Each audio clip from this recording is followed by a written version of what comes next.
Primeira carta de Pedro, capítulo 2, versículo 21, diz o seguinte: porquanto para isto mesmo fostes chamados, pois que também Cristo sofreu em vosso lugar, deixando-vos exemplo para seguirdes os seus passos. Veja que esta carta e esse texto em particular, dentro do seu contexto, vai falar sobre a vida exemplar do cristão, sobre os deveres dos que prestam serviços a outros, mas no meio da sessão aqui,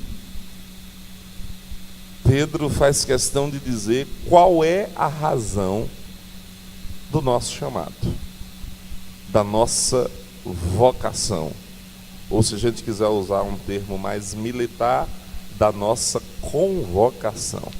Nós fomos selecionados para uma tarefa, nós fomos convidados para uma tarefa, e alguns inclusive foram,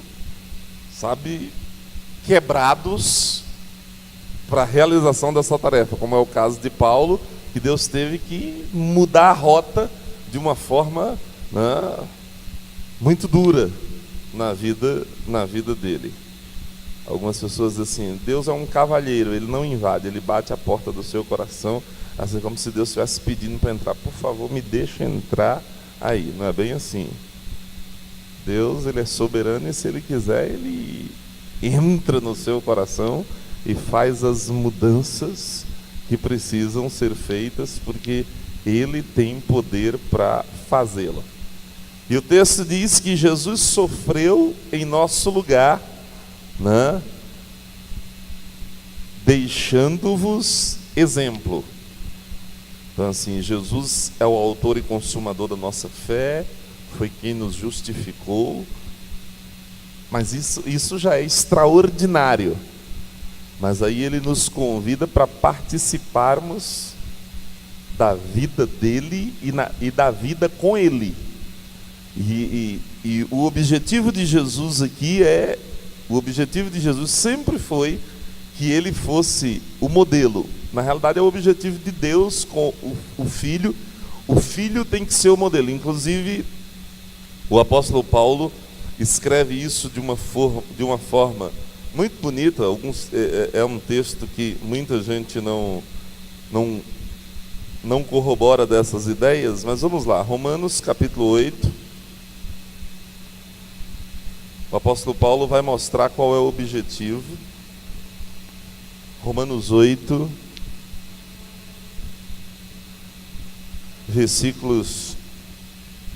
a partir do versículo 28 diz: sabemos que todas as coisas cooperam juntamente para o bem daqueles que amam Deus. E aí vem de novo a palavra, daqueles que são chamados segundo o seu propósito. Há um propósito no chamado, porque os que de antemão conheceu, também os predestinou para serem conforme a imagem de seu Filho, a fim de que ele seja o primogênito entre muitos irmãos. O objetivo de Deus ao nos escolher é que nós reproduzamos a imagem de Cristo aqui, que nós alcancemos essa imagem. Então, resumindo, a igreja que somos nós, e aí quando eu falar igreja aqui no contexto dessa palavra minha agora pela manhã, eu não quero que você entenda a igreja instituição, eu não quero que você entenda igreja templo, eu quero que você entenda a igreja pessoas, igreja você é a igreja. Aonde você estiver, você é igreja. Você é a primeira igreja batista em Gentil do Ouro. Assim, do ponto de vista institucional, do ponto de vista espiritual, nós somos a igreja de Cristo. Então, a igreja que sou eu devo imitar a Jesus. E aí eu vou usar uma palavra dos tempos pós-modernos, que é a ideia do marketing. Então, a propaganda da igreja, o marketing da igreja deve ser andar como Jesus andou, viver como Jesus viveu. E a nossa pergunta é: como foi que Jesus Cristo construiu a si mesmo?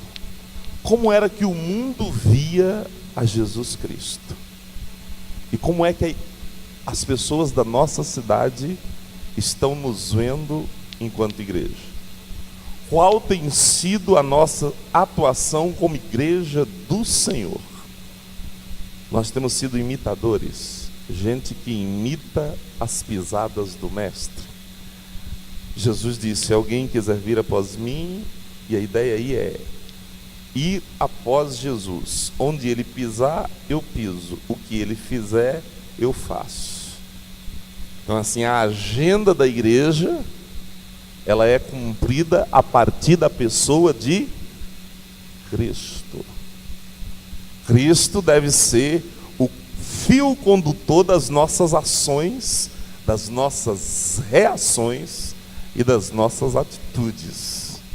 Tarefa difícil, mas eu quero apresentar para você aqui como é que as pessoas viam a Jesus. Vamos lá para os evangelhos, e aí a gente vai perceber como é que Jesus era visto, como é que Jesus era observado e como é que nós precisamos ser vistos enquanto igreja. Abra a sua Bíblia em Marcos, capítulo 2, Marcos 2, 16 e 17. Primeiro eu quero pedir que alguém leia esse texto para a gente, Marcos 2, 16 e 17, e se alguém conseguir água para mim, eu agradeço. Marcos 2, 16 e 17, alguém pode ler?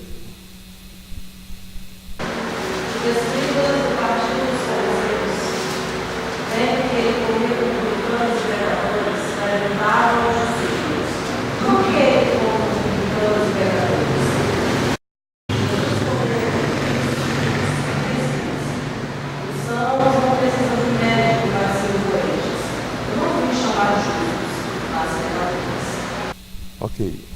Esse é o primeiro princípio que eu gostaria que você aprendesse, como igreja e como pessoa sendo igreja. A ideia é, assim como Jesus, a igreja deve ser amiga de pecadores. Pode repetir comigo? Vamos lá juntos? Assim como Jesus, a igreja deve ser amiga dos pecadores. Não se escandalize, mas a missão é exatamente essa. O trabalho da igreja é exatamente esse. Jesus, quando veio aqui, ele não ficou numa redoma. Ele não ficou preso no ambiente religioso. Sabe? No gueto religioso. Jesus, ele veio não para os justos. Ele veio para os injustos, não veio para os sãos, ele veio para os doentes. E pensando do ponto de vista geral, existe algum justo? Existe algum são? Todos somos pecadores, não é isso? Todos.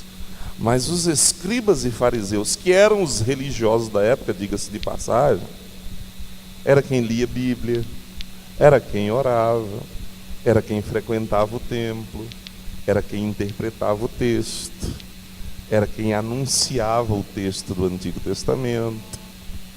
Eram muito parecidos comigo e contigo. E um dos grandes perigos que todo o cristão corre é de perder Cristo na caminhada e se tornar religioso. Perder a visão do Senhor e se prender à letra de tal forma que se torne um grande religioso. E a igreja não deve ser a igreja da religiosidade. A igreja precisa ser a igreja dos relacionamentos. Nós estamos nesse mundo para nos relacionar. E nos relacionar com pecadores. Como pecadores redimidos, mas nos relacionarmos com pecadores a fim de que eles sejam influenciados. Sabe, pastor, mas o Salmo 1 não diz isso. O Salmo 1 diz que a gente não pode se assentar, não pode se deter, não pode caminhar. Você não pode, todos esses verbos aí denotam a ideia de que você não pode ser influenciado. Mas é tarefa sua ser sal da terra e luz do mundo, para influenciá-los. É por isso que o exemplo de Jesus é que nós sejamos amigos de pecadores. E eu acho interessante que os melhores amigos dos pecadores são os novos convertidos. Você já percebeu que quando a gente se converte, a gente ainda tem relacionamentos lá fora, no mundo, e a gente vai trazendo os colegas, vai trazendo os amigos para a igreja. E aí depois que passa um tempo de convertido, a gente vira nos tornamos ETs, uns extraterrestres, uns seres meio que estranhos, porque agora a gente só vai em casamento de crente, em aniversário de crente, em festa de crente, a gente já não tem mais relacionamento. E aí a gente quer atrair o mundo para Cristo, porque a missão da igreja não é ser luz para o mundo. A gente quer atrair pessoas para Jesus. Aí você diz, pastor, eu sou calvinista, então eu creio que os eleitos virão. Quem sabe quem são os eleitos é Deus, você não sabe. Então faça o seu papel evangelístico de ir a eles. Quem vai atrair, mas Deus atrai através de você. Então assim, nós precisamos ser amigos dos pecadores. Você precisa voltar lá para a sua família. E voltar a conviver com a sua família. Sabe? Você precisa ser amigo do seu vizinho, do seu colega de trabalho. Amigo no sentido de influenciá-lo, de ser bom exemplo para ele. Eu tive um aluno no seminário das Assembleias de Deus em Feira de Santana, no CETAD, lá em Feira de Santana, dessa última vez que eu morei em Feira. E ele um dia disse para mim, pastor, eu tenho um vizinho que é pai de santo, eu nem piso na calçada dele. Eu digo, mas por quê? Você está com medo de pisar na calçada do cara e os demônios lhe... Que Jesus é esse o seu? Não tem você. Jesus não é suficiente. Não é maior o que está em você do que o que está lá. Por que você não pisa? Não, pastor, que isso? Nem bom dia eu dou. Eu digo, meu Deus do céu. Não pode? Não pode. Eu perguntei para ele, você dá a paz do Senhor para os seus irmãos? Ele disse, claro. Eu digo, por que você não dá a paz do Senhor para esse rapaz? Mas a paz para ele nem crente é. Eu digo, mas você deseja a ele a paz durante aquele dia, a paz do Senhor para ele deseja. Você não dá bom dia para os outros, a paz do Senhor é saudação. Interessante que a gente só se sauda entre a gente. Graça e paz, irmão. Por que a gente de vez em quando não experimenta dar um graça e paz para um vizinho, para um amigo? O que você está dizendo? Eu desejo a você a graça e a paz do Senhor sobre a sua vida. Para você compreender, e aqui me desculpe a citação pessoal, eu comecei o meu ministério mais ou menos assim na idade do pastor Michel. E aos 23 anos eu fui para uma cidade no sul da Bahia. E eu jogava futebol na época, hoje não mais, né, porque não dá mais condição. Na época eu jogava futebol e jogava muito bem. Inclusive minha mãe dizia que quando eu resolvi ser pastor, ela disse assim para mim, não acredito, eu pensei que você fosse ser jogador de futebol. Eu joguei entre os adultos em Xique-Xique muito cedo. Disputei torneio de futebol de salão, futebol de campo muito cedo. E aí quando eu fui para o seminário, eu continuei jogando lá no Baba do seminário e tal. E aí eu fui para essa cidade. Eu joguei uma vez com um grupo de pessoas não crentes lá, e aí eles me convidaram, disse, pastor, o senhor tem que ser do nosso time no campeonato municipal. Eu digo, o campeonato aqui, olha, é de manhã, domingo de manhã. Eu digo, aí não dá, porque já pensou a escola bíblica dominical acontecendo e o pastor jogando bola, não vai funcionar direito e tal. E eu sei que eu comecei a jogar futebol nas quartas-feiras. Chegou um juiz lá na cidade e ele descobriu que eu jogava bola e ele ligou para mim e disse: pastor, vamos formar um grupo aí com pessoas assim, mais experientes. Eu tinha 24 anos, mais experientes e tudo. E a gente vai jogar bola juntos, dia de quarta-feira no estádio. A gente pede ao prefeito para liberar o estado para a gente. Aí tinha várias pessoas lá, profissionais liberais, médicos, advogados, juiz da cidade. E a gente jogava toda quarta-feira à tarde. E por eu jogar bola quarta-feira de tarde com essas pessoas, tinha crentes, mas a maioria era gente que não era de igreja. E eu jogava bola com eles e o pessoal das igrejas da cidade, da minha própria igreja, dizia assim: eu não acredito nesse pastor. Pastor joga bola e ainda joga bola com os incrédulos. Isso é uma blasfêmia. E eu comecei a jogar futebol com aquele pessoal.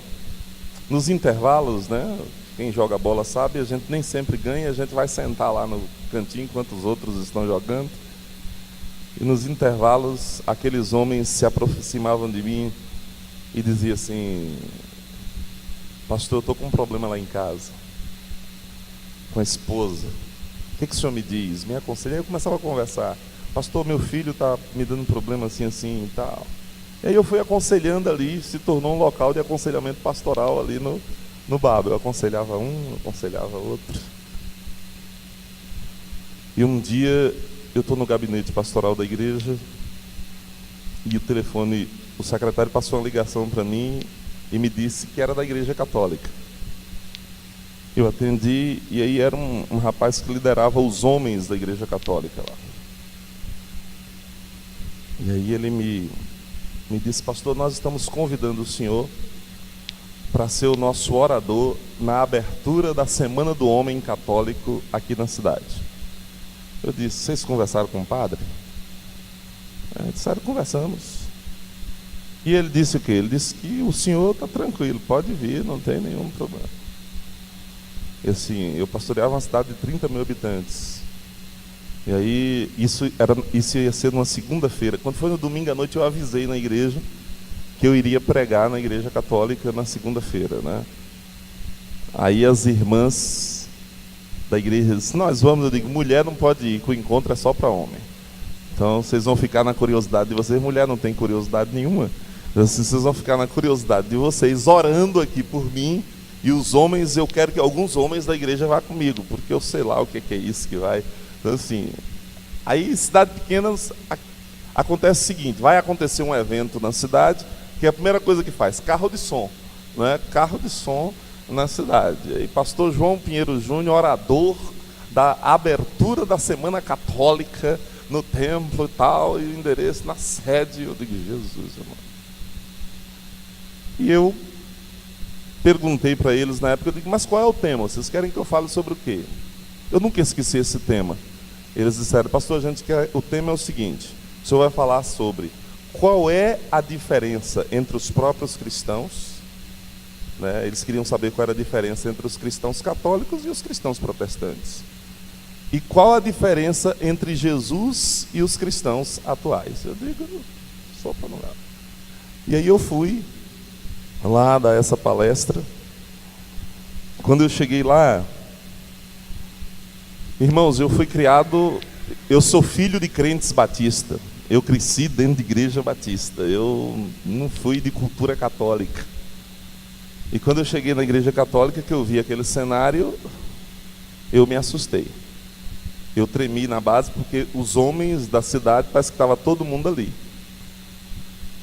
E eu disse a Deus: me dá graça. E para resumir a história, eu encerrei o meu sermão contando uma ilustração. Eu disse: imagine que você esteja indo numa estrada, e lá na frente essa estrada tem uma bifurcação. Um caminho para a direita e outro caminho para a esquerda. Do lado direito está um homem vivo, do lado esquerdo está um homem morto. Para qual dos dois você vai perguntar qual é o caminho certo? Para o vivo ou para o morto? Aí os homens gritaram: para o vivo! E o padre atrás de mim. Aí eu disse, aí eu não tive como não completar, né? Eu disse: é por isso que o Jesus que eu sirvo está vivo. E aí tinha uma imagem assim. Aí eu não aguentei e eu falei o que não devia. E não está morto. E assim, Eu pensei que eu fosse sair dali abaixo de pancada. Mas por incrível que pareça, eles levantaram e nunca vi um aplauso daquele. Eu sei que não foi para mim, foi para o Senhor. E aí, quando terminou, o padre me olhava, eu pedi os homens da igreja, vamos embora. E aí a gente foi. Depois desse evento, homens começaram a se converter lá na igreja. Começaram a vir para Jesus. Começaram a vir para Jesus. Começaram a vir para Jesus. Eu pergunto para você, qual foi o primeiro passo?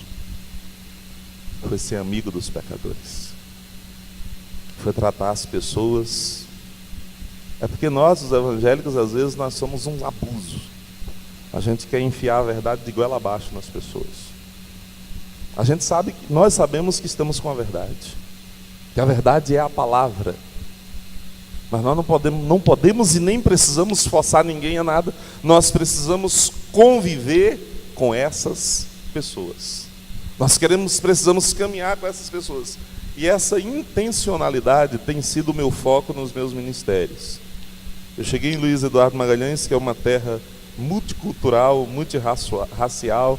É gente de tudo quanto é lugar no país, de tudo quanto é lugar no estado. E eu disse, meu Deus, eu preciso me aproximar de gente. E lá em Luiz Eduardo, você chega na fila do banco e você sabe quem é baiano e quem é dos outros estados. Porque você dá uma cutucada no baiano, você solta uma coisinha, ele já fala a vida dele toda. Os outros, para você tirar uma palavra, demora. E eu digo, meu Deus do céu, me dá estratégia para eu ser amigo desse povo aqui. E geralmente, nas igrejas que eu pastoreio, tem cabeleireiros. E eu nunca corto o meu cabelo com crente. Não é porque os crentes não saibam cortar cabelo, não. O meu é até fácil, passou a máquina, não tem dificuldade. Eu só corto meu cabelo com descrente. Porque quando eu estou cortando meu cabelo, eu estou ali, porque tanto salão de beleza de mulher como o salão lá dos homens, é lugar onde o povo conversa, onde o povo fala. E eu sento ali, e eu descobri que meu cabeleireiro lá em Luiz Eduardo Magalhães gosta de futebol. E ele é palmeirense doente, abusado, chato. E eu sou flamenguista, eu conversava com ele só sobre futebol. E perturbava ele e tal. E a gente brincava e ria ali no salão, terminava o cabelo, eu me despedia dele. Dia desse de manhã eu estou numa escola, falando na escola assim, tá ele e a esposa, me deu uma alegria no coração. Ele e a esposa sentados lá no último banco, ele e a esposa e um filhinho. Sabe? Relacionamento. Não falei em momento. O pastor de lá de Curitiba, não passou o nome dele, ele diz que primeiro a gente ganha as pessoas para a gente, depois a gente ganha para Jesus. Não é a gente que ganha, é o Espírito Santo que convence, mas primeiro a gente ganha para a gente. A gente trabalha com as pessoas, convive com elas. E o texto aqui diz que Jesus comia com eles. Quem é que você convida para comer na sua casa? É um estranho? Comer da ideia de comunhão, de amizade, de relacionamento, de convívio, de compartilhar, de dividir a vida, de vida na vida, de intencionalidade de olhar no olho, de chorar com quem chora, de se alegrar com a pessoa. Se você convive com alguém, quando a pessoa tem um problema de saúde, a primeira pessoa que ela procura é você para levar o filho no hospital, levá-la no hospital, para estar com você, porque você é amigo. Nós, como igreja do Senhor, estamos aqui para servir as pessoas e servir as pessoas da comunidade. Nós precisamos traçar um plano intencional de chegar até essas pessoas, de comprar com essas pessoas, de cortar o cabelo com essas pessoas, de comprar o pão e bater um papo ali no balcão da padaria, de que as pessoas entendam que nós somos seres humanos, mas humanos transformados, humanos do reino de Deus, gente que tem um estilo de vida diferente, e as pessoas só irão perceber o nosso estilo de vida convivendo com a gente. Seja amigo dos pecadores. Igreja tem que ser amiga de pecadores. Abra sua Bíblia aí em Mateus capítulo 11, nós vamos para o segundo ponto. Mateus 11, de 28 a 30, é um texto bem conhecido. Mateus 11, de 28 a 30. Alguém pode ler para a gente, por favor?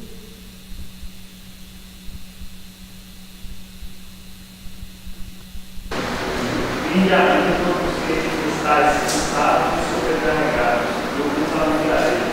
Tomai sobre vós o meu jugo e aprendei de mim, que sou manso e humilde de coração, e achareis descanso para a vossa alma, porque o meu jugo é suave e o meu fardo é leve. Amém. Assim como Jesus, a igreja deve aliviar as cargas humanas. Vamos lá juntos? Assim como Jesus, a igreja deve aliviar as cargas humanas. Igreja é lugar de alívio. Eu preguei isso domingo lá na igreja, exatamente essa expressão. Igreja é lugar onde a gente vai aliviar, trazer descanso, trazer paz para o coração das pessoas. Aí você diz, mas pastor, quer dizer que a gente não tem que pregar um sermão duro contra pecado? Tem. Quando você prega um sermão contra o pecado, você está aliviando a carga de alguém. Você está ensinando a pessoa a viver de forma mais leve, mais livre, mais liberta, mais transformadora, mais abençoadora. Aqui não está dizendo para você pregar sermão, água com açúcar, ensinar outros princípios. Não, é ensinar o evangelho, porque o evangelho traz alívio. O evangelho traz descanso. E a igreja tem que ser esse lugar que alivia indistintamente os sobrecarregados. O texto diz aqui, vinde a mim todos os que estáis cansados e sobrecarregados. A palavra que traduz aqui, a palavra moderna que traduz cansados e sobrecarregados é estressados. Ou seja, tem gente que está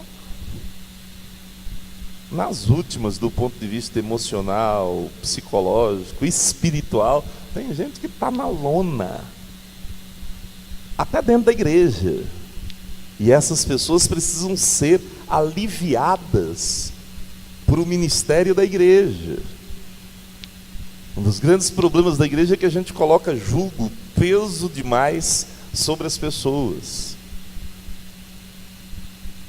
Isso aqui tem que ser lugar de prazer, de alegria, de satisfação. Mais uma vez, eu sou filho de crente, né? E como eu gostava de jogar futebol, os babas em Xique-Xique era domingo de manhã. E eu tinha que ir para a EBD. Mas você acha que eu fui na EBD todos os domingos? Não. Estou aqui confessando um pecado meu. Quantas vezes eu deixei de ir para a EBD para ir jogar futebol na quadra do Senhor do Bonfim? Várias vezes. E aí você diz assim, quando você chegava em casa? Quando eu chegava em casa, meio-dia, minha mãe tinha ido para a igreja. E aí você diz assim, você tomava ou não? Nunca apanhei por não ter ido para a igreja. Havia boas conversas. Eu digo que minha mãe é a melhor teóloga que eu tive e a melhor psicóloga que eu já encontrei. Assim, sentava comigo e dizia assim, meu filhinho, quem é a prioridade? E eu assim, como aluno dedicado, disse, Deus. E por que meu filho não foi para a escola dominical? Se Deus é primeiro, você foi para o baba e deixou Deus em segundo. Era a conversa que nós tínhamos. Aí ela olhava para mim e disse, mas eu te amo muito e você vai chegar o dia que você vai compreender melhor essas coisas. Vá tomar banho e volte para a gente almoçar. À noite eu ia para a igreja, tranquilo, até o dia em que eu ganhei consciência de que eu devia estar na igreja. Não houve forçação de barra, não houve peso, sabe? Houve instrução e houve motivação pela via correta, pela via certa. Então assim, nós precisamos, Jesus diz, aprendei de mim que sou humilde, manso e humilde de coração. Nós, às vezes, os cristãos, os evangélicos, os crentes, como dizia na minha época, nós precisamos aprender com Jesus sobre mansidão e humildade. Porque gente mansa e gente humilde traz ou não traz alívio para o coração? Traz ou não traz descanso? Você já conviveu com gente arrogante, gente soberba, gente orgulhosa, gente cheia de si? essas pessoas cansam a gente. Essas pessoas sobrecarregam você. Você diz, meu Deus, fulano de tal é perfeito demais. Fulano de tal é gente, sabe, eu não consigo chegar nesse nível. Imagina que quem está dizendo que nós temos que aprender sobre mansidão e humildade, com ele é Jesus, que tinha todo o direito de ser alguém assim, que olhasse todos por cima. Mas a Bíblia diz que ele veio e olhou todo mundo do mesmo nível. Inclusive se igualou, não do ponto de vista do pecado, mas do ponto de vista de vivência. Ele se esvaziou e viveu como nós. Sem muita besteira, sem muita bobagem. E aí eu digo para você, se Jesus não fosse manso, fosse duro, se ele não fosse humilde, mas fosse altivo, ninguém acharia descanso nele, porque seria pancada o tempo todo. Eu costumo dizer, pastor Michel, que pastor tem que ser homem manso e humilde. Todo crente tem que ser, mas pastor tem que ser mais. Tem que ter mansidão e humildade. E aí depois eu aprendi que o equilíbrio é ser manso e humilde, mas pastor Jeremias Pereira diz que todo pastor tem que pelo menos uma vez por mês pregar um sermão com raiva. Pregar um sermão de cara feia. Aquele sermão duro. Para o povo da igreja sair dizendo, duro é esse discurso. Né? E chegar lá na porta, geralmente quando eu prego esse sermão do mês, esse que eu estou, como diz, vitaminado, assim, duro para a igreja, eu vou lá para a porta e o povo, pastor, o que foi isso hoje? Que bênção.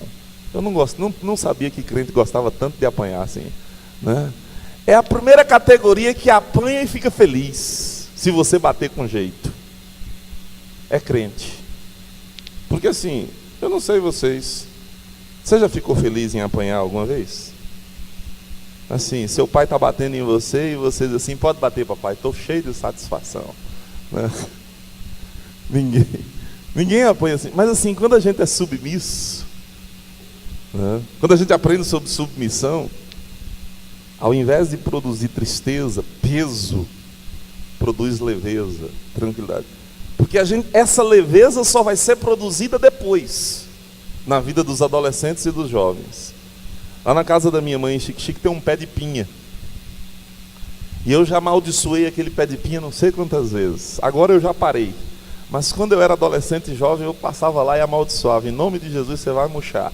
Até hoje o negócio está lá produzindo. Eu digo, meu Deus, eu sou fraco de oração. Porque era daquele pé de pinha que ela tirava os galhos para me bater, né?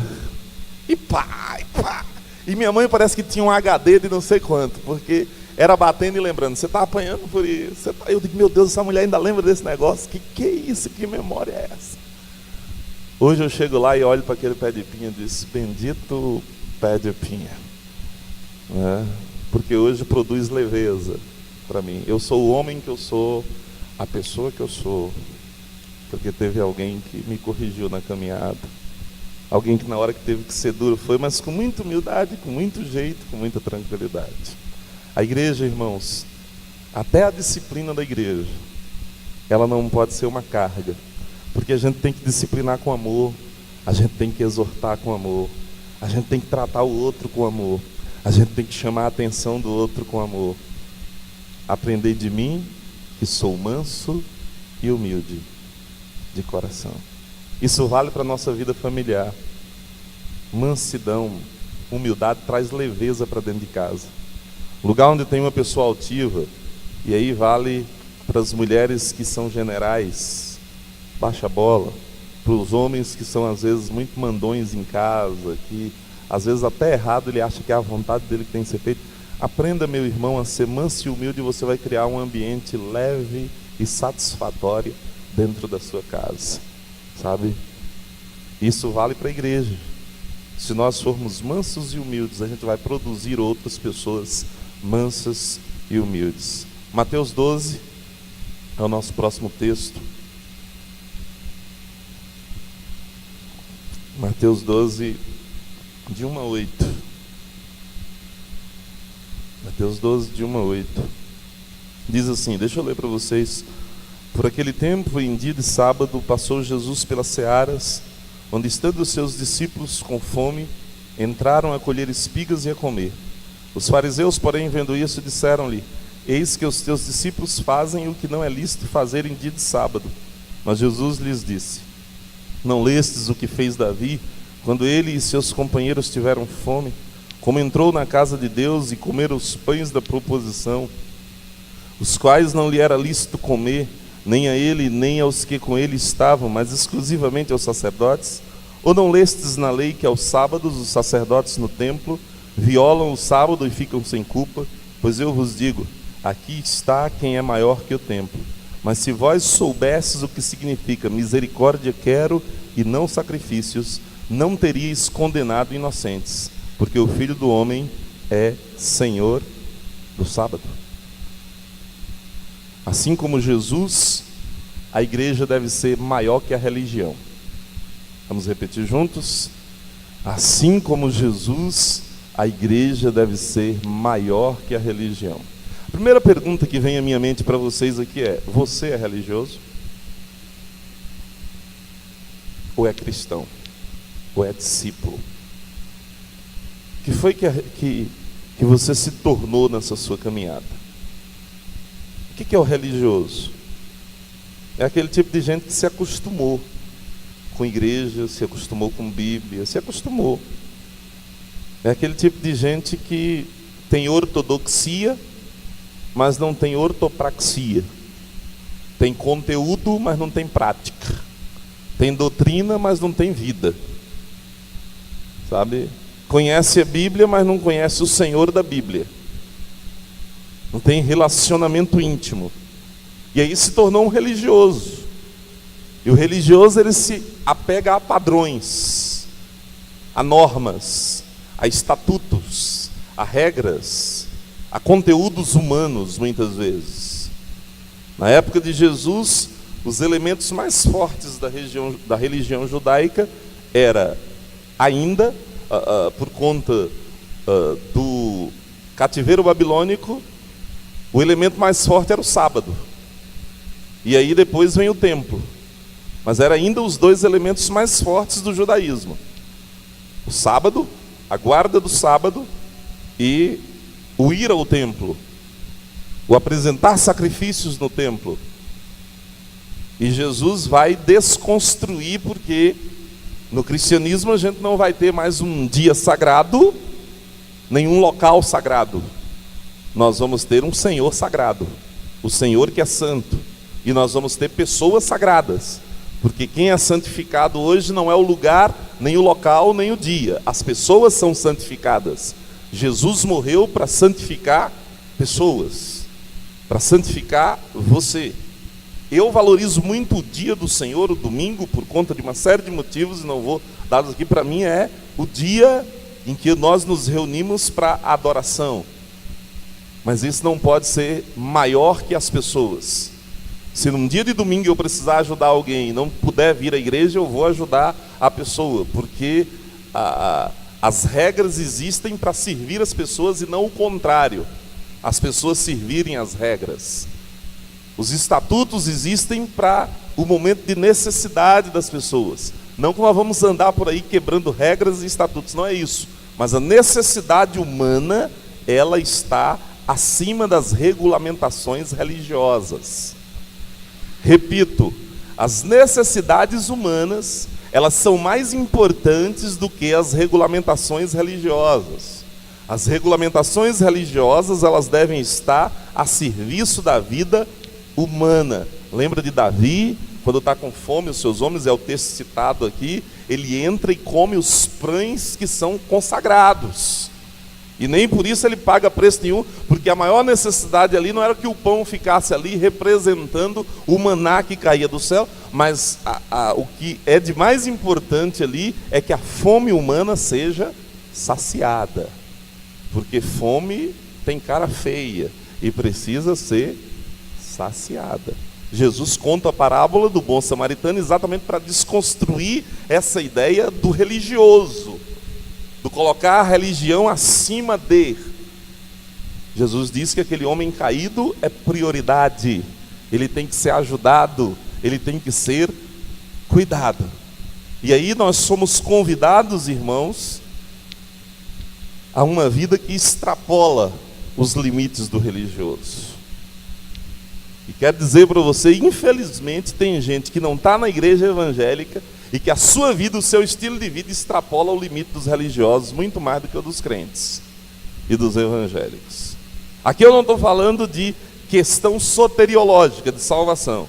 Mas, por exemplo, uma mulher como Madre Teresa de Calcutá, que viveu nesse mundo para servir em um lugar onde ninguém queria ir, isso que ela fez extrapola o limite do religioso. Porque está servindo gente, pessoas, seres humanos. E o ministério da igreja em uma cidade, ela tem que extrapolar o limite da religião. Ela tem que extrapolar o limite do templo. A igreja precisa atuar fora das quatro paredes. A igreja precisa ser representada fora das quatro paredes. A igreja precisa influenciar pessoas. A igreja existe também para isso. Eu lembro que uma certa vez eu fui visitar uma irmã, e quando eu cheguei na casa dela no período de inverno, tinha mais lama dentro de casa do que fora de casa. E eu disse, é impossível alguém viver bem num lugar como esse. Na época a igreja lá tinha uma casa pastoral muito boa, e eu disse assim, se eu moro num lugar confortável e uma ovelha minha está morando numa situação dessa, nós precisamos construir a casa da irmã Naí. Ela tinha o terreno, mas não tinha casa. A casinha que tinha no lugar era situação, como eu disse, mais lama dentro de casa do que fora.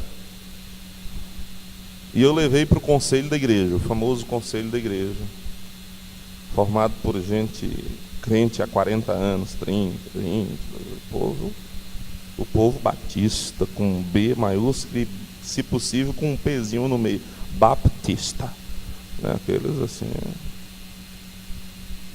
Eu disse, depois da reunião, e no final da reunião, eu disse, irmãos, eu estou aqui com um orçamento do material, dos pedreiros, e nós vamos construir a casa da irmã Naí, porque não dá para a gente ter uma irmã nossa vivendo numa situação daquela. Nós vamos fazer alguns mutirões para economizar, mas nós vamos construir a casa da nossa irmã. E aí você sabe que sempre aparece um que é aquele que faz as contas, né? Fez a conta rapidinho e disse assim, pastor, sinto muito em lhe dizer, mas não tem como colocar isso no nosso orçamento. Está fora do nosso orçamento e a gente não vai quebrar o orçamento. Eu disse para o irmão e para o conselho, eu disse assim, se não quebrar o orçamento, vocês perdem o pastor. Porque eu não vou morar no lugar que eu moro e minha irmã morar naquele lugar. Ou então, o que nós pregamos é uma mentira. Porque a Bíblia diz que a gente tem que amar a Deus acima de todas as coisas, com toda a nossa força, todo o nosso entendimento, e amar o nosso próximo como a nós mesmos. Você queria morar naquele lugar? É fácil falar, nós agora estamos sendo desafiados a viver o Evangelho. Ou quebra o orçamento, ou eu estou fora. E aproveite quando eu sair, use o dinheiro do meu salário para construir a casa dela. Não, pastor, que é isso? Eu digo, vamos ou não vamos aceitar o desafio de construir a casa da irmã? Silêncio no tribunal. Um irmão levanta e diz, tem mais, pastor. Se a gente construir essa casa, o que vai aparecer de casa para a gente construir não está no gibi. Eu digo, que coisa boa, nós vamos ser conhecidos como a igreja que constrói casa. Aí alguém disse assim, eu vi, fiz que não vi, porque aí eu ia... Alguém lá no cantinho fez assim, como quem diz, está doido. muita luta. Lá no conselho resistiu à ideia ainda muito, outros apoiaram, nós levamos para a igreja como bons batistas para decidir. E naquele domingo, antes da sessão, eu preguei um sermão. Quando eu terminei de pregar, eu desafiei a igreja. Disse, vamos, não precisou nem ir para a sessão. No apelo do sermão, a igreja toda levantou. Toda não, minto, porque eu não vou pecar, né? Os que foram contra no conselho continuaram contra para ver no que ia dar. Aí a igreja, a maioria, vamos construir. E a gente caiu para dentro e construímos a casa da irmã Naí.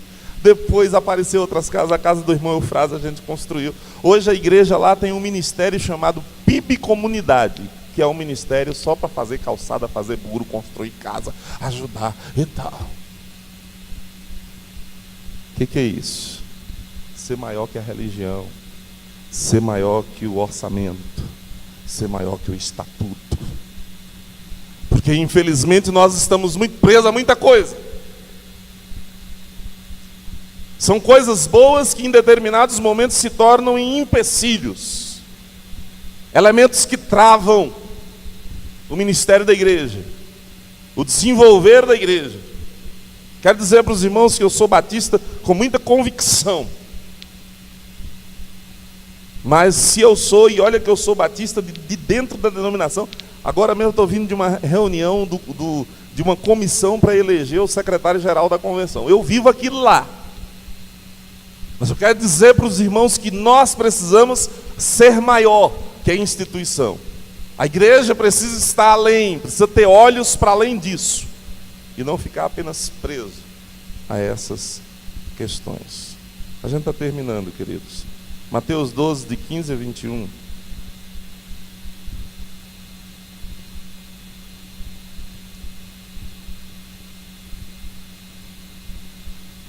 Tem um trecho aí que diz: mas Jesus, sabendo disto, afastou-se dali.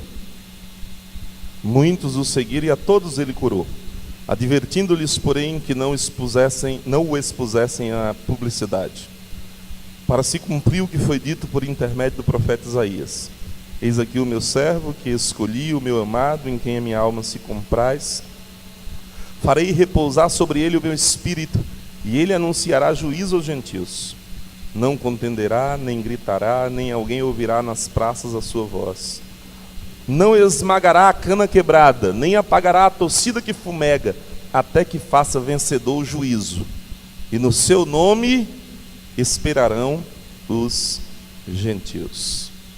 Assim como Jesus, a igreja deve acreditar em quem não acredita em si mesmo. Porque igreja é lugar de a gente crer nas pessoas, de a gente apostar nas pessoas, de a gente investir nas pessoas. Eu acho interessante que esse texto aqui é muito pedagógico quando o texto diz que Jesus não humilha ninguém em praça pública. Ninguém. As pessoas que Jesus humilhou em público foram os religiosos. Você não vai ver Jesus humilhando a mulher pecadora, não vai ver humilhando o Zaqueu, não vai ver humilhando o coletor de impostos, não vai ver humilhando o leproso, não vai ver humilhando os dois, não vai ver. Jesus só humilha, ele só dá aquelas... Assim, você lê o Novo Testamento, tem hora que eu fico com vergonha pelos fariseus, e Jesus dá cada cortada neles, no meio de gente, que diz assim, meu Deus do céu, que é isso? Que palavra dura foi essa? Mas para gente simples, gente humilde, gente pequena, gente quebrada, gente já acabada por a vida, Jesus não humilha essas pessoas. E o texto diz isso: ele não esmaga a cana quebrada, nem apaga a torcida que fumega, ele não contenderá, nem gritará, nem alguém ouvirá na praça a sua voz. Ou seja, Jesus, ele não rasga o que está rachado pelo vendaval da vida. Não racha. E aqui a gente entra nos nossos processos de disciplina que precisam existir. Mas eu sou de uma época que nas igrejas, no dia que ia ter sessão, que alguém ia ser excluído, as pessoas, hoje nós vamos eliminar fulano de tal, parecendo coisa do Big Brother, né? Nós vamos eliminar. Pegou uma arma, nós vamos eliminar e tal. Pecado tem que ser tratado, irmão. Mas antes de tratar o pecado, tratando o pecado, a gente tem que tratar o pecador. Tem que amar as pessoas. A gente tem um trabalho incrível para ganhar as pessoas para Jesus. E aí, por exemplo, na hora de amar, de cuidar. E assim, não se escandalizem comigo, por favor. Mas, por exemplo, esses dias lá na igreja, uma menina ficou grávida. Engravidou, pecou. Uma adolescente. A menina já, o pai não crente, sabe, aquela cobrança, e a menina entrando em depressão e tal, e aí vem para a igreja, para o conselho da igreja, e diz, não, pastor, a saída é eliminar. Eles usaram outro termo, excluir. E é mais leve, vai evoluindo, né? Elimina, exclui, afasta, distancia, joga fora, faz um monte de coisa, né? Isso quer dizer que a gente tem que fazer o quê? Aí eu propus, eu disse assim, por que a gente não faz um chá de bebê para ela? A gente vai lá, faz o chá de bebê, como igreja e tal. Ela está arrependida? Há arrependimento no coração? Diz, pastor, o que você está propondo? Que se ela estiver arrependida, ela permaneça no rótulo? Não, a gente dá uma disciplina corretiva. Afasta dos cargos, das funções, mas permanece aí. Ah, mas aí não, aí tem que ser cirúrgico. Tem que ir para o corte. Eu respeito as igrejas que fazem. Mas eu entendo que essa é uma fase, a fase da puberdade, a fase onde as pessoas fazem as escolhas, a fase onde os traumas são mais propensos, onde a pessoa pode agarrar aquilo e viver com aquilo para o resto da vida. Eu não sei se você conhece alguém que foi colocado para fora da igreja na adolescência e não quer conta com igreja, não quer conta com crente, não quer conta com pastor, não quer conta com ninguém, simplesmente porque essa pessoa não foi amada. Eu não estou aqui dizendo que não tem que fazer, mas a gente tem que estudar caso a caso, situação a situação. Mas aí nós dizemos, não, pastor, isso aí é antibíblico. Por que aquele homem de Corinto, Paulo o exclui e diz que inclusive é para... Por quê? Porque ele é reincidente, porque ele não tem arrependimento no coração dele, porque não tem mudança, não tem confissão, não tem abandono, não tem... Ou seja, já pensou se Deus age com a gente assim? Toda vez que a gente pecar, elimina. Toda vez que a gente pecar, elimina. A irmã disse aqui que nós devemos pedir a Deus para que Ele não nos trate segundo a justiça dele, mas segundo a misericórdia. Porque se a gente for tratado segundo a justiça, o que acontece? Elimina, elimina, elimina, exclui, exclui. Mas e misericórdia? E misericórdia? Nós temos que exercer a misericórdia com as pessoas. Vocês me dão mais 10 minutinhos, eu prometo que a gente vai concluir. Assim, tem coisas que a gente faz que a gente não recomenda que as pessoas façam. Assim, é aquele tipo de propaganda que diz assim, não faça isso em casa. Meu filho estava com 3 meses de idade na época, hoje ele tem 22. Para não errar, porque a mulher está ali, né? 22 anos. E ele estava com 3 meses na época. Nós havíamos mudado de uma cidade para outra, estava começando meu ministério em uma outra cidade. E alguém tocou a campainha da casa pastoral e eu fui atender. Eu cheguei na porta. Eu posso falar? Tinha um negão. Não cabe processo comigo, né? Assim, a pessoa, o cara me processar porque eu chamei ele de negão. Né? Assim, tinha uma baita de um negão na porta. Todo tatuado, com anéis no dedo e tal. Volta grande no pescoço. E disse, isso era umas 10h30 da noite, não era, senhor? E disse assim para mim, pastor, eu quero conversar com o senhor. Eu digo, meu Deus. Irmãos, nessa época eu tinha no máximo 60 quilos. Nessa altura, com 60 quilos, eu era o retrato daquela música do Rebanhão. Eu era magro que dava dó, meu paletó listrado de uma listra só. Eu era aquela listra, né? E eu fui atender o sujeito e ele começou a me contar a vida dele, da família dele, de como ele saiu da igreja na adolescência e se tornou um delinquente, de gente que ele tinha matado, de gente que ele tinha roubado, de gente que ele tinha cumprido pena por isso. Situação complicadíssima. Só andava armado. E ele me disse: eu preciso que o senhor me ajude. Ele disse assim: eu tenho notado o senhor na cidade e eu sei que o senhor vai me ajudar. Eu só quero alguém que seja meu amigo.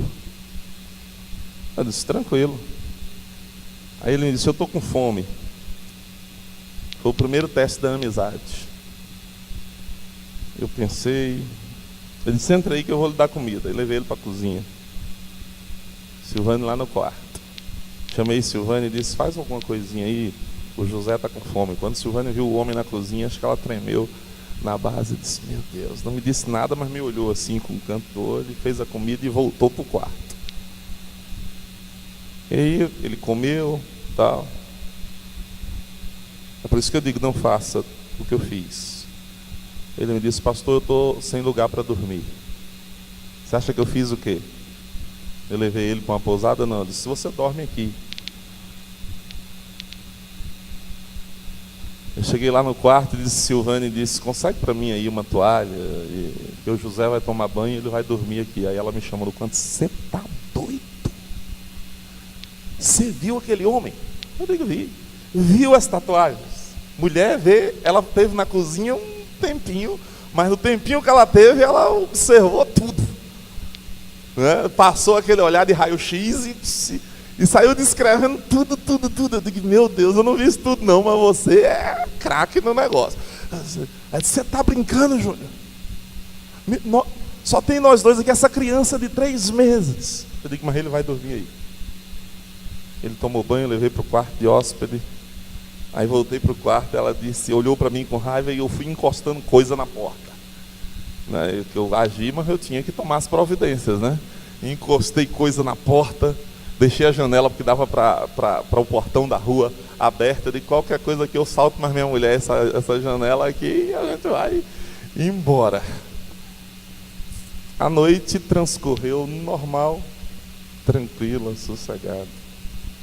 No domingo seguinte, José se converteu na igreja.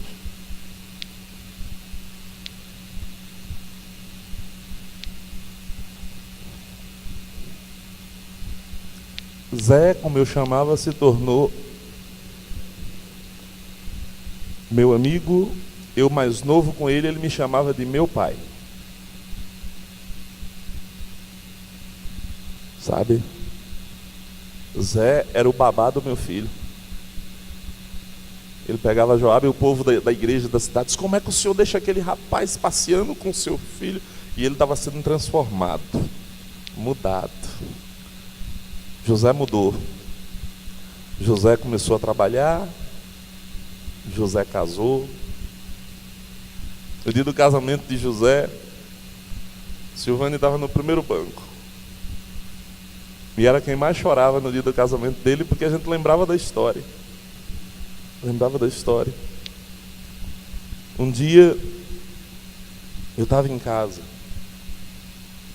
Como eu disse para vocês, eu sou flamenguista. E eu estava assistindo um jogo do Flamengo com José, que era mais flamenguista que eu. José dava febre quando o Flamengo jogava. Doente de UTI. Aquele negócio era coisa... E aí, de repente, eu olho para o lado, tá José. O Flamengo tinha ido jogar no Paraná. Toda vez que o Flamengo vai no Paraná, até agora, naquela época, quando ia, era pior. Só tomava de 4, de 5. Nesse dia o Flamengo estava tomando 5-0 de um time lá do Paraná. E quando eu olho para o lado, está José chorando. Eu digo: José, rapaz, para com isso. Você está chorando por causa desse time? Tu não aprendeu ainda que tu é sofredor e que você tem que chorar de vez em quando? Minhas lágrimas não já saem, não chore não, José. Isso é bobagem, você ficar chorando por time de futebol. Ele olhou para mim e disse: meu pastor, eu não estou vendo esse jogo direito.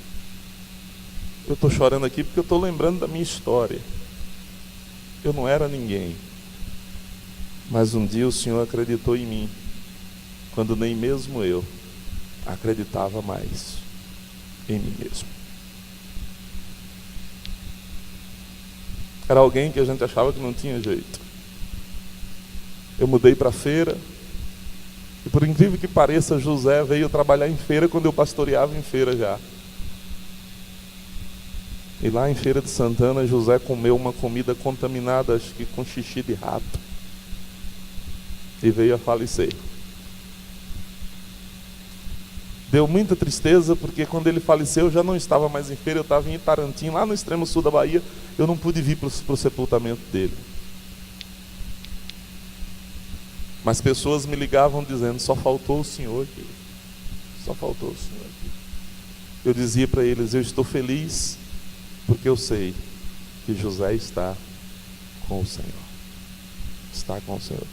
Nós precisamos ser a igreja que acredita em quem não acredita em si mesmo. Nós precisamos ser a igreja que acredita nos Mateus, nos Zaqueus, nas prostitutas, que vem a Cristo com desejo de receber a Cristo. Nós precisamos. Em casa, você leia Mateus 15. Dever de casa aí. Em casa você lê Mateus 15, de 2 a 20. E você vai entender o próximo ponto da nossa palavra. Mateus 15, de 2 a 20 diz: assim como Jesus, a igreja deve praticar o marketing da verdade interior. A propaganda da verdade interior. Esse trecho aqui é quando as pessoas reclamam porque os discípulos de Jesus estão comendo sem lavar as mãos. E Jesus vai dizer que mais importante não é aquilo que entra, mas o que sai, o que vem do coração. Jesus aqui ensina que o verdadeiro marketing não é o da fachada, mas o do coração. Porque quando o coração é mais bonito que a fachada, não tem escândalo, sabe? Não tem nada escondido. Jesus aqui ele prega contra a montagem, contra a cenografia religiosa vazia. Eu tive um professor aí em Xique-Xique, eu acho que alguns foram alunos dele. Foi meu professor de matemática, Rui Santana. Meu melhor professor de matemática, fera. Professor Rui Santana, quando um aluno ia lá e mostrava o caderno que não tinha respondido aos exercícios, ele olhava para o cara assim e dizia: você é um artista. O que é que ele estava querendo dizer? Seu pai está achando que você está vindo para aqui estudar e você está enganando todo mundo. Você é um artista, né? Vive uma vida de ator. Crente não pode viver esse tipo de vida de ator, de encenação. Ele tem que viver uma vida verdadeira. Onde é que está o seu coração, meu irmão? Como é que está o seu coração? Limpo ou sujo? Pastor Hélio Lourenço, de saudosa memória, pastor da igreja Teosópolis em Itabuna, ele dizia o seguinte: nós os cristãos aprendemos a coreografia da vida cristã, mas ainda não aprendemos a viver a vida cristã. A coreografia a gente sabe, é pegar a bibliazinha, tá embaixo do braço, é ajoelhar, alguns levantam as mãos, isso aí tudo é coreografia. Quer saber como é que está o coração, como é que está a alma. E é isso que o mundo lá fora vai ver. É isso que vai reverberar. É isso que vai sair daqui de dentro lá para fora. O estado do coração dos crentes. Nós vamos ter crentes belos, bonitos, não do ponto de vista exterior, mas do ponto de vista interior. E as pessoas vão olhar para a primeira igreja e vai dizer: igreja de Cristo, igreja que imita o Senhor, igreja que vive a verdade. A igreja tem que ser conhecida como amiga de pecadores, enquanto ela odeia o pecado. Não é conivente com o pecado, mas é amiga de pecadores. A igreja precisa ser conhecida como aliviadora das cargas humanas, não como sobrecarregadora de infelicidades humanas. A igreja precisa ser vista como uma comunidade que vive Deus de maneira maior que a religião.